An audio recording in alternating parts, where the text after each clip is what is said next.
विद्यार्थी मित्रांनो नमस्कार. मी डॉक्टर बी आर तांबे. आपल्या सर्वांचं TYVAच्या या ऑनलाईन लेक्चरमध्ये व्हिडिओमध्ये आपलं सर्वांचं स्वागत. बघा, भारताचा प्रादेशिक भूगोल या विषयाच्या अंतर्गत भारताविषयी माहिती देणारे अनेक प्रकरणं आहे, अनेक महत्त्वपूर्ण टॉपिक आहे, महत्त्वाचे टॉपिक आहे आणि जेणेकरून आपल्याला भारताच्या विषयी संपूर्ण माहिती मिळावी या दृष्टिकोनातून आपण हा विषय या शिकत आहोत.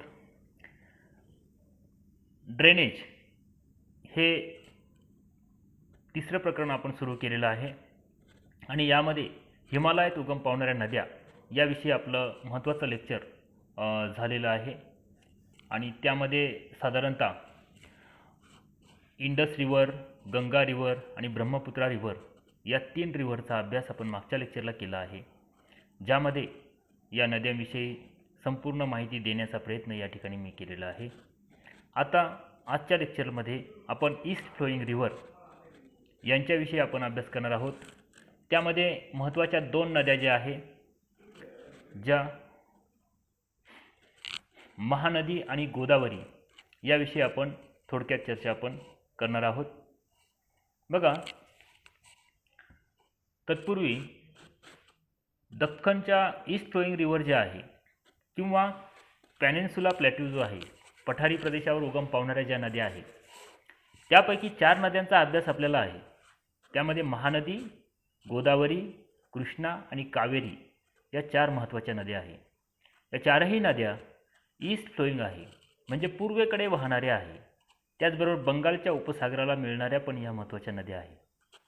तसेच दख्खनच्या पठारावरील या नद्या क्षेत्राच्या बाबतीत असेल किंवा त्यांच्यामध्ये असलेलं जलवहन क्षेत्र असेल, या दृष्टीने महत्त्वपूर्ण नद्या म्हणून ओळखल्या जातात. बघा, यामध्ये नद्यांच्या बाबतीत आपण पाहतो की भारतामध्ये पुन्हा एकदा आवर्जून त्याचा उल्लेख करावा लागेल की नद्यांना भारतीय संस्कृतीमध्ये महत्त्वपूर्ण स्थान दिलेलं आहे, मातेचं स्थान दिलेलं आहे किंवा त्यांना जीवनदायिनी म्हटलेलं आहे. कारण यावरच संपूर्ण लोकसंख्या त्या परिसरातली अवलंबून असते आणि त्याच्याचमुळे त्यांना आपण माता असे म्हणतो, जीवनदायिनी असे म्हणतो. आपण पाहतो की भारतातील संस्कृती, भारतातील जी इंडस व्हॅली सिव्हिलायझेशन आहे ते त्या सिंधू नदीच्या पात्रामध्ये किंवा त्या सिंधू नदीच्या खोऱ्यामध्ये विकसित झालं. याचं कारण काय की त्या ठिकाणी असणारा पाण्याचा पुरवठा.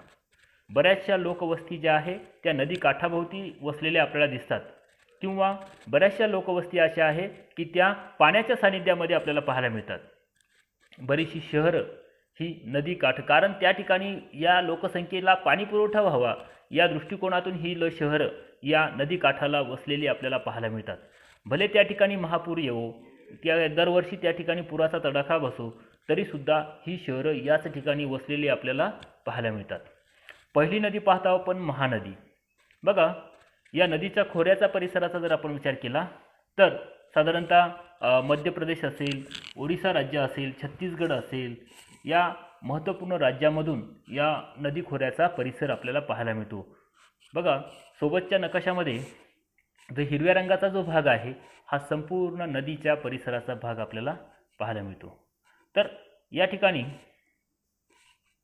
हे जे खोरं आहे हे साधारणतः या अशा आकाराचं एक प्रकारच्या वृक्षाकार नदी प्रणाली या ठिकाणी आपल्याला पाहायला मिळते.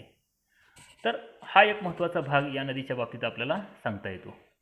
बघा, मध्य प्रदेश व ओरिसा राज्यामधून वाहणारी व बंगालच्या उपसागराला जाणारी ही महत्त्वाची नदी आणि तिची लांबी 858 किलोमीटर असून जलवहन क्षेत्र आहे 1,32,100 चौरस किलोमीटर इतकं आहे.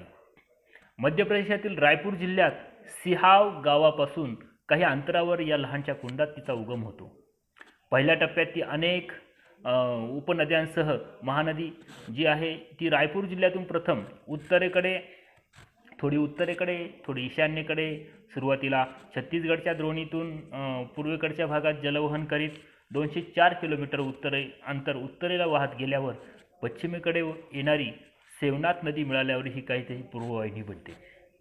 बघा, या दिशांचा क्रम आपल्याला माहिती आहे, म्हणजे अर्थात त्या ठिकाणी विशिष्ट कोणताही क्रम नसतो, परंतु कोणतीही नदी ही अगदी स्ट्रेट वाहताना आपल्याला पाहायला मिळत नाही, एकदम कॅनलसारखी आपल्याला पाहायला मिळत नाही, रेल्वेच्या रुळासारखी आपल्याला पाहायला मिळत नाही, तर ती कुठे ना कुठे नागमोडी वळणे घेत या नद्यांचा प्रवास आपल्याला पाहायला मिळतो. त्याचबरोबर हिमालयीन नद्यांची नागमोडी वळणे जास्त आहे, पठारावरील नद्यांची नागमोडी वळणे त्यापेक्षा कमी आहे, आणि सह्याद्री पर्वतात म्हणजे अरबी समुद्राला वाहणाऱ्या ज्या नद्या आहेत तिकडे वाहणाऱ्या नद्या ज्या त्या तर अगदी बऱ्याचशा स्ट्रेट आपल्याला पाहायला मिळतात. तर कोणतीही नदी ही शक्यतो स्ट्रेट वाहत नाही, त्या थोड्याशा वळणाकृती वाहतातच, आणि त्यामुळे वेगवेगळ्या दिशा त्यांना मिळत असतात. त्यानंतर जे बिलासपूर जिल्ह्यातील दक्षिण सरहद्दीवरून नंतर रायगड जिल्ह्यातून ती पूर्वेकडे वाहत जाते आणि ओरिसा राज्यामध्ये प्रवेश करते. पैर, जोग, ओंग, तेल या उजवीकडून मिळणाऱ्या उपनद्या, तर इब, मांड, हरदोस, हरदेव, हसदेव व सेवनाथ या डावीकडून मिळणाऱ्या उपनद्या या महानदीच्या आहेत. बघा, त्यानंतर या सगळ्या नद्या एकत्र येऊन छत्तीसगड विभागाचे दुर्ग, रायपूर, बिलासपूर, रायगड आणि बस्तर या जिल्ह्यांचा काही भाग जलवहन करताना आपल्याला पाहायला मिळतात. बघा, संबळपूरजवळ महानदीवर हिराकूड नावाचा बहुउद्देशीय प्रकल्प आहे, आणि हा अतिशय महत्त्वाचा प्रकल्प या परिसरात एक वरदान म्हणून ठरलेला आपल्याला पाहायला मिळतो. या धरणापुढे नदी दक्षिण वाहिनी बनते आणि वनाच्छादित घळ्यामधून नागमोडी वळणाने ती वाहू लागते. बघा, पुढे कटकपासून ओरिसाच्या मैदानी प्रदेशामध्ये प्रवेश करत असताना शेवटी अनेक मुखांनी ती बंगालच्या उपसागराला जाऊन मिळते. त्यापैकी एक मुख्य फाटा जो आहे फॉल्स दिवी पॉइंट, हा या ठिकाणी बंगालच्या उपसागराला जाऊन मिळतो. कटकपासून अनेक शाखांनीचे विभाजन झाल्यामुळे 240 किलोमीटर रुंदीचा त्रिभुज प्रदेश या नदीपात्रात तयार झालेला आपल्याला दिसतो. बघा, 240 किलोमीटर इतक्या रुंदीचा त्रिभुज प्रदेश म्हणजे त्या ठिकाणी नदीचं संचयन कार्य किती झालेलं असावं. हजारो वर्षापासून त्या ठिकाणी संचयन कार्य झालं, आणि म्हणून हा डेल्टा या ठिकाणी विकसित झालेला आपल्याला पाहायला मिळतो. महानदीचा खालचा टप्पा जो आहे जलवाहतुकीसाठी योग्य आहे. ओरिसा राज्यातील डोंगराळ व जंगलमय प्रदेशातून अनेक लाकडाचे ओंडके किंवा नदी प्रवाहातून वाहून आणले जातात. या नदीला येणाऱ्या पुरामुळे छत्तीसगड मैदानी प्रदेश व विशेषतः किनारी प्रदेशातील पिके, दळणवाहतुकीचे मार्ग किंवा दळणवळणाचे मार्ग, मानवी वस्त्या नेहमी यांची मोठ्या प्रमाणात हानी होते, आणि त्यामुळे जनजीवन या परिसरातलं महापुराच्या काळात विस्कळीत होताना आपल्याला पाहायला मिळतो. तर हा सुद्धा एक महत्त्वाचा भाग या नदीच्या बाबतीत आपल्याला सांगता येतो. बघा, या ठिकाणी 3 महत्त्वाच्या तारखा इयर आहे की ज्या वेळेस 1927, 1933 आणि 1937 या वर्षी महापुराच्यामुळे या विस्तृत प्रदेशात मोठी हानी या परिसरात झालेली आपल्याला पाहायला मिळते. महानदी आणि तिच्या उत्तरेकडील ब्राह्मणी आणि वैतरणी या महत्त्वाच्या नद्या, तीनही नद्या सलग असा विस्तृत त्रिभुज प्रदेशात आढळतात. त्यामुळे पुराच्या वेळी त्रिभुज प्रदेशात विस्तृत भाग हा पाण्याखाली गेलेला आपल्याला पाहायला मिळतो. नदीच्या पाण्याचं प्रचंड प्रमाण असल्यामुळे जलसिंचन व जलविद्युत त्याचबरोबर जलवाहतूक यांना भरपूर वाव या परिसरामध्ये आहे. बघा, परंतु तुलनेने या नदीच्या पात्रातील पाण्याचा उपयोग, या संपत्तीचा उपयोग योग्य प्रमाणात झालेला दिसत नाही किंवा पाहिजे तितका झालेला दिसत नाही. महानदी, तंदुला व कुरुंग असे 3 प्रमुख कालवे या परिसरातून या खोऱ्यामध्ये आहेत. महानदी जलाशय हा एक महत्त्वाच्या धरणाचं नाव आहे. हिराकूड, त्यानंतर टिकरपारा, नराज हे महानदीवरील प्रमुख प्रकल्प आहे. आणि महानदी जलाशय प्रकल्प जो आहे तो मध्य प्रदेश राज्यात आहे. टिकरपारच्या खाली नाराज धरण आहे. त्यानंतर छत्तीसगड द्रोणी व किनारी मैदानी प्रदेश वगळता नदी खोऱ्यात बाकीचा भाग हा जंगल व्याप्त असल्याचं आपल्याला पाहायला मिळतो. छत्तीसगड द्रोणी व त्रिभुज प्रदेशातील मृदा तांबडी व पिवळी आहे. तेथे पर्जन्याचे प्रमाण जास्त असून बराचसा भाग जलसिंचनाखाली आहे. बघा, ही झाली महानदीविषयी थोडक्यात माहिती. ही जरी थोडक्यात असली परंतु अतिशय महत्त्वाची आहे. यामध्ये ज्या उपनद्यांची नावं मी सांगितली तर त्या लक्षात ठेवणं गरजेचं आहे. त्याचं अंतर, जलवहन क्षेत्र, त्याचबरोबर काय राज्यांची नावं आणि त्रिभुज प्रदेशातलं थोडंसं वर्णन, अशा प्रकारे या नदीविषयी माहिती आपल्याला. त्यानंतर पुढची नदी आहे गोदावरी नदी. हिला दक्षिण गंगा म्हणून ओळखलं जातं. दक्षिण भारतातील पवित्र व महत्त्वाची नदी आहे. 1498 किलोमीटर हिची लांबी असून हे जे क्षेत्र आहे या गंगेच्या खालोखाल 3,23,800 चौरस किलोमीटर क्षेत्र इतकं या गोदावरीचं जलवहन क्षेत्र असल्याचं आपल्याला पाहायला मिळतं. तिचा उगम नाशिक जिल्ह्यातील त्र्यंबक गावामागे सह्याद्री तील ब्रह्मगिरी डोंगररांगा जे आहे या ठिकाणी होतो, त्र्यंबकेश्वर तालुक्यामध्ये. बघा, जलवहन क्षेत्राच्या बाबतीत महत्त्वाचा मुद्दा आहे 3,23,000. महाराष्ट्राचं क्षेत्रफळ जर तुम्ही पाहिलं, फक्त महाराष्ट्राचं एक टोटल क्षेत्रफळ 3,00,000 चौरस किलोमीटरपेक्षा जास्त क्षेत्रफळ. इतक्या क्षेत्रफळाचा, महाराष्ट्र इतक्या क्षेत्रफळाच्या एरियामध्ये हे गोदावरीचं जलवहन क्षेत्र आहे. आणि त्या ठिकाणी म्हणजे म्हणजे महाराष्ट्र इतक्या परिसराला ती पाणी पुरवठ्याचं काम ही गोदावरी करताना आपल्याला पाहायला मिळते. त्यानंतर त्र्यंबकेश्वरपासून गोदावरी निघाल्यानंतर पुढे नाशिकमध्ये पंचवटी नावाचं एक महत्त्वाचं ठिकाण आहे, ज्याचा रामायणामध्ये बराच वेळेस उल्लेख आपल्याला पाहायला मिळतो. आणि पुढे या पंचवटीतून पुढे ती नगर जिल्ह्याकडे वाहत जाते. नगर जिल्ह्यात गेल्यानंतर पुढे ती औरंगाबाद व बीड जिल्ह्यांची सीमा या गोदावरी बनते. तर हा सुद्धा एक महत्त्वाचा भाग या गोदावरीच्या बाबतीत आपल्याला सांगता येतो. बघा, नंतर परभणी, नांदेड जिल्ह्यातून गेल्यावर आंध्र प्रदेशामधील काही महत्त्वाचे जिल्हे आहे. त्यात अलिदाबाद असेल, निजामाबाद असेल. त्यानंतर अलिदाबाद व करीमनगर जिल्ह्यांच्या, त्याचबरोबर चंद्रपूर, महाराष्ट्राच्या चंद्रपूर आणि आंध्रच्या करीमनगर जिल्ह्यांच्या बाँड्रीवरून ही नदी आग्नेयेकडे वळते. आंध्रच्या वरंगळ व खम्मम जिल्ह्यातून जाऊन ती अधिक दक्षिणेकडे वळते व पूर्व व पश्चिम गोदावरी जिल्हे विभक्त करून शेवटी बंगालच्या उपसागराला जाऊन मिळते. तर हा एक महत्त्वाचा, म्हणजे नक्की या नदीच्या आजूबाजूला कोणते जिल्हे लागतात, कोणते राज्य लागतात, हे आपल्याला माहिती असणं आवश्यक आहे. महाराष्ट्रात हिची जवळजवळ लांबी आहे ती 650 किलोमीटर आणि सह्याद्रीपासून नाशिकपर्यंत गोदावरी अरुंद व खडकाळ मार्गाने येते. बघा, गोदावरी नाशिक जिल्ह्यातील जे महत्त्वाचं धरण आहे, मातीचं सर्वात मोठं धरण ज्याला म्हटलं जातं, गंगापूर धरण, हे याच नदीवर आहे. आणि त्या नदीच्या त्या गंगापूर धरणाच्या मागे आणि पुढे त्या ठिकाणी नदीचं पात्र अतिशय अरुंद आहे. आळंदी नावाची एक महत्त्वाची उपनदी त्या ठिकाणी येऊन मिळते. कश्यपी नावाची एक महत्त्वाची उपनदी त्या ठिकाणी येऊन मिळते. तर हा एक महत्त्वाचा भाग त्या आहे. त्यानंतर याच गंगापूर धरणाच्या खाली एक छोटासा सोमेश्वर नावाचा धबधबा आहे. तर हा सुद्धा या गोदावरीच्या अभ्यासामध्ये आपल्याला घ्यावा लागतो. त्यानंतर पुढे नाशिक ओलांडल्यानंतर दारणा नदी ही या गोदावरीला येऊन मिळते. ती सुद्धा एक महत्त्वाची नदी असून नगर जिल्ह्यामधून तिचा उगम कळसुबाईच्या आसपास या ठिकाणी नदीचा उगम झालेला आपल्याला पाहायला मिळतो.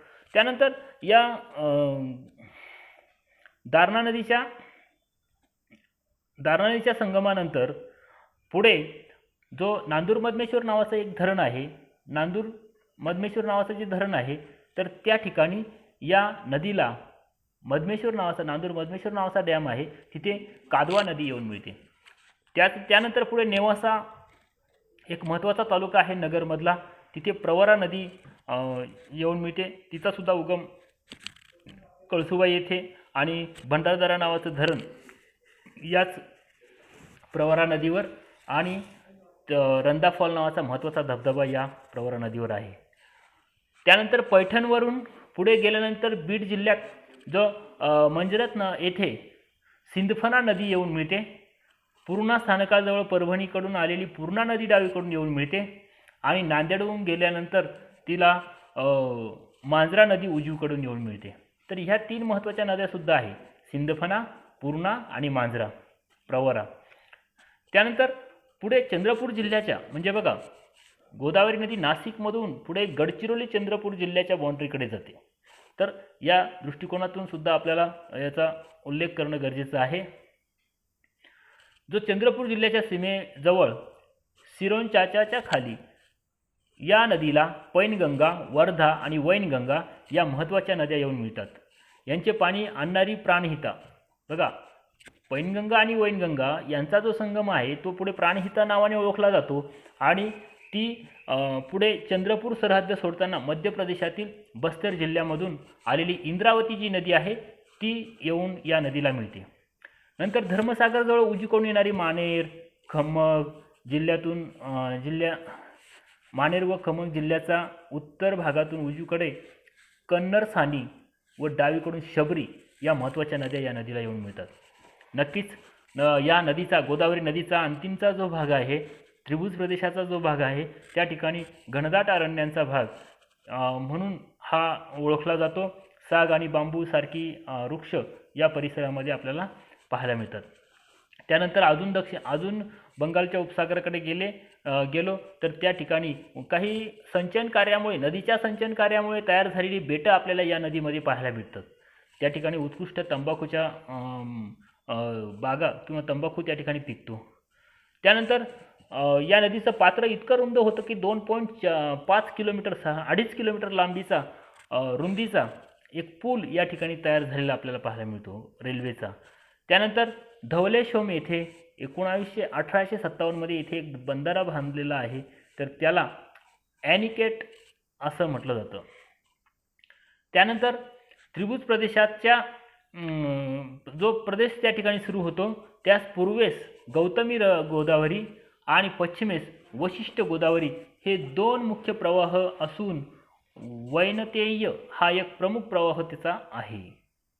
बघा, त्रिभुज प्रदेशाच्या किनाऱ्यावर पूर्वी डच, फ्रेंच, इंग्रज यांच्या वसाहती होत्या. त्यापैकी येनम नावाचं जे बंदर आहे, येनम नावाचं जे ठिकाण आहे ते शेवटपर्यंत टिकून राहिलेला जो फ्रेंचचा भाग जो आहे पॉंडिचेरी बरोबर भारतात आला आणि त्रिभुज प्रदेशात या परिसरामध्ये सर्वत्र कालव्यांचं जाळं आपल्याला पाहायला मिळतं. बघा, ह्या कालव्याची लांबी समजा 793 किलोमीटर असून त्यातून नौकानयन चालतं आणि अधिक वितरण जर आपण पाहिलं तर जवळजवळ 3000 किलोमीटर लांबीचे कालवे या परिसरामध्ये आपल्याला पाहायला मिळतात. तर अशा प्रकारे हा एक महत्त्वाचा भाग या नदीच्या बाबतीत आपण इथे पाहिला. पुढच्या लेक्चरमध्ये आपण कृष्णा आणि कावेरी या 2 महत्त्वाच्या नद्यांचा अभ्यास करणार आहोत. Thank you very much.